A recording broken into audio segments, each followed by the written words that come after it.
नमस्कार मित्रों, मेरी श्याम वचन चैनल में आप सबका स्वागत है। आज हम सुनेंगे आखिर क्यों हंसने लगा मेघनाद का कटा सिर। महर्षि वाल्मीकि द्वारा रचित हिंदू धर्म ग्रंथ रामायण में उल्लेख मिलता है कि रावण के बेटे का नाम मेघनाद था। उसका एक नाम इंद्रजीत भी था।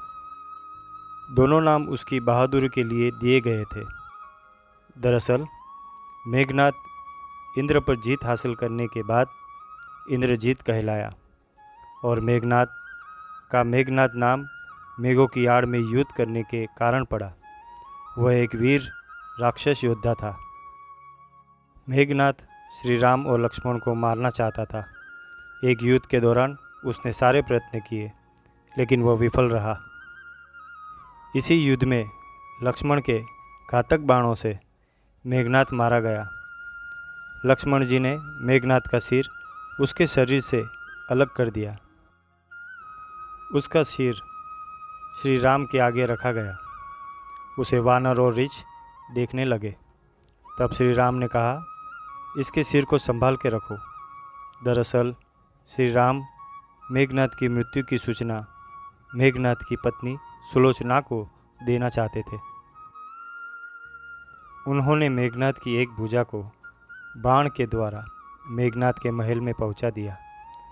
वह भुजा जब मेघनाद की पत्नी सुलोचना ने देखी तो उसे विश्वास नहीं हुआ कि उसके पति की मृत्यु हो चुकी है।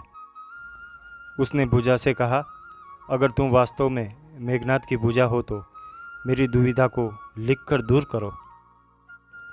सुलोचना का इतना कहते ही भुजा हरकत करने लगी।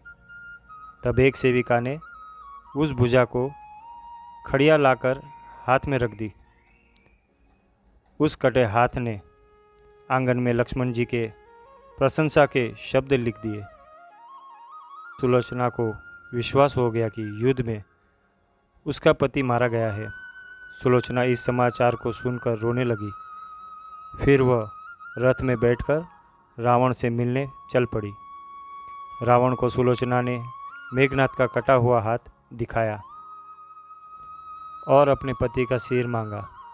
सुलोचना रावण से बोली कि अब मैं एक पल भी जीवित नहीं रहना चाहती। मैं पति के साथ ही सती होना चाहती हूँ। तब रावण ने कहा, पुत्री 4 घड़ी प्रतीक्षा करो। मैं मेघनाद का सिर शत्रु के सिर के साथ लेकर आता हूँ। लेकिन सुलोचना को रावण की बात पर विश्वास नहीं हुआ। तब सुलोचना मंदोदरी के पास गई। तब मंदोदरी ने कहा, तुम राम के पास जाओ, वह बहुत दयालु है। सुलोचना जब राम के पास पहुंची तो उसका परिचय विभीषण ने कराया। सुलोचना ने राम से कहा, हे राम, मैं आपकी शरण में आई हूँ। मेरे पति का सिर मुझे लौटा दो ताकि मैं सती हो सकूँ। राम सुलोचना की दशा देखकर दुखी हो गए। उन्होंने कहा कि मैं तुम्हारे पति को जीवित कर देता हूँ। इस बीच उसने अपनी आप बीती भी सुनाई। सुलोचना ने कहा कि मैं नहीं चाहती कि मेरे पति जीवित होकर संसार के कष्टों को भोगे। मेरे लिए सौभाग्य की बात है कि आपके दर्शन हो गए, मेरा जन्म सार्थक हो गया। अब जीवित रहने की कोई इच्छा नहीं। राम के कहने पर सुग्रीव मेघनाद का सिर ले आए, लेकिन उसके मन में यह आशंका थी कि मेघनाद के कटे हाथ ने लक्ष्मण का गुणगान कैसे किया। सुग्रीव से रहा नहीं गया और उन्होंने कहा, मैं सुलोचना की बातों को तभी सच मानूंगा जब ये नरमुंड हंसेगा। सुलोचना के सतीत्व की यह बहुत बड़ी परीक्षा थी। उसने कटे हुए सिर से कहा, हे स्वामी, जल्दी हंसिए, वरना आपके हाथ ने जो लिखा है उसे ये सब सत्य नहीं मानेंगे। इतना सुनते ही मेघनाद का कटा सिर ज़ोर ज़ोर से हंसने लगा। इस तरह सुलोचना अपने पति का कटा हुआ सिर लेकर चली गई।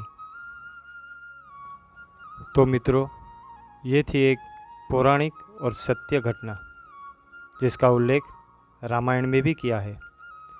तो मित्रों, आपको ये कथा कहानी कैसी लगी ये कमेंट देकर बताइए और मेरी श्याम वचन चैनल को सब्सक्राइब कीजिए और बेल आइकन प्रेस कीजिए और कमेंट बॉक्स में जय श्री राम ज़रूर लिखना।